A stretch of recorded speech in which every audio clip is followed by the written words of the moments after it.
ಸೂರ್ಯ, ಅಲ್ಲೇ ಯಾಕೆ ನಿಂತಿದ್ಯಾ? ಬಾ ಒಳಗೆ.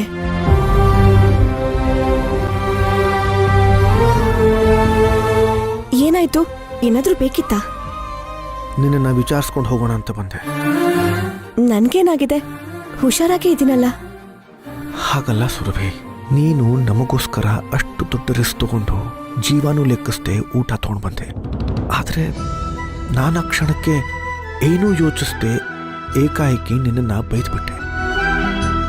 ಈಗ ನನಗದರ ಬಗ್ಗೆ ತುಂಬಾ ಪಶ್ಚಾತ್ತಾಪ ಆಗ್ತಾ ಇದೆ.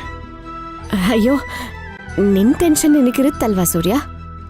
ಅದು ಅಲ್ಲದೆ ನೀನು ನಿನ್ ಜೀವನ ಒತ್ತೆ ಇಟ್ಟು ರಿಸ್ಕ್ ತಗೊಂಡೆ ಅಲ್ಲಿಗೆ ಹೋಗಿದ್ದಲ್ವಾ? ಆ ಕ್ಷಣದಲ್ಲಿ ಕೋಪ ಬರೋದು ಸಹಜನೇ. ಅದಕ್ಯಾಕೆ ನೀನ್ ಇಷ್ಟೊಂದು ಅನ್ಕೊಂಡಿದ್ಯಾ? ಇದ್ದಕ್ಕಿದ್ದ ಹಾಗೆ ಹುಲಿ ಬಂತು, ಗುಂಡಿನ ಶಬ್ದ ಕೇಳಿಸ್ತು. ನನಗಂತೂ ನೀನೆಲ್ಲಿದ್ದೀಯಾ, ನಿನ್ನ ಪರಿಸ್ಥಿತಿ ಏನಾಗಿರ್ಬೋದು ಅಂತ ಯೋಚನೆ ಮಾಡಿ ಅರೆ ಕ್ಷಣ ಜೀವನೇ ಹೊರಟೋಗಿತ್ತು.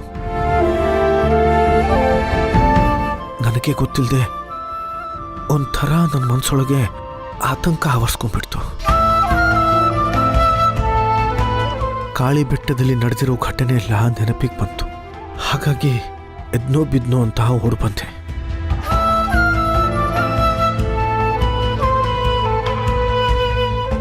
ನನಗೆ ಅರಿವಿಲ್ಲದೆ ನಿನ್ನನ್ನು ಹುಡ್ಕೋದಕ್ಕೆ ಶುರು ಮಾಡಿದೆ.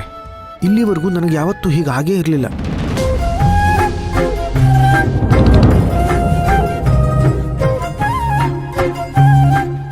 ಸದ್ಯ ಎಲ್ಲ ಸರಿ ಹೋಯ್ತಲ್ಲ, ಅಷ್ಟೇ ಸಾಕು.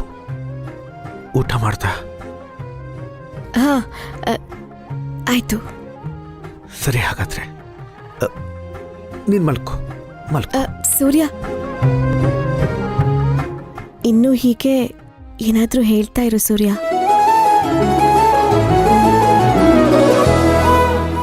ಹೇಳೋದೇನಿದೆ, ಏನೂ ಇಲ್ಲ.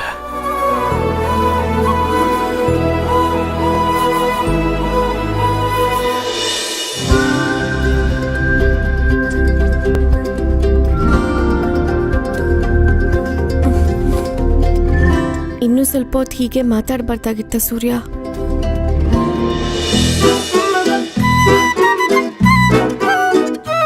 Good night. Good night.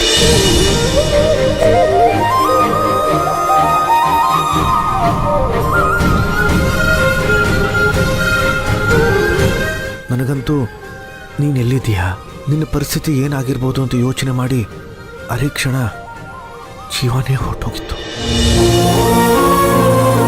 ನನಗೆ ಅರಿವಿಲ್ಲದೆ ನಿನ್ನನ್ನು ಹುಡ್ಕೋದಕ್ಕೆ ಶುರು ಮಾಡಿದೆ. ಇಲ್ಲಿವರೆಗೂ ನನಗೆ ಯಾವತ್ತೂ ಹೀಗಾಗೇ ಇರಲಿಲ್ಲ.